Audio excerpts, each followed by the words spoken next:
Hello everyone. In this tutorial I will show you how to use the Zilch Card online. Start by downloading the Zilch app from your app store. Open the app and create your account by entering your basic details. You will be asked to verify your identity, and once this is done the app will show your spending limit. This is the amount you can use when shopping with your Zilch Card. Before you use the card online, you need to link your debit card to your Zilch account. Go to the wallet or payment section inside the app and add your debit card details.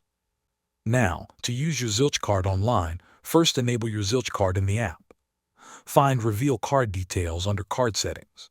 Copy the card number, expiry date and CVV. With those details you can shop at almost any online store. At checkout paste or enter those card details where asked for payment.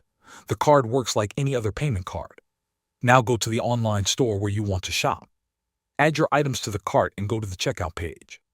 When the store asks for payment information, enter the Zilch Card number, expiry date and CVV.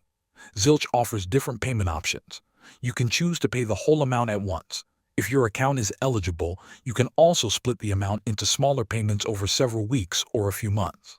Before confirming anything, always check if there are any fees and make sure you can pay on time. Thanks for watching.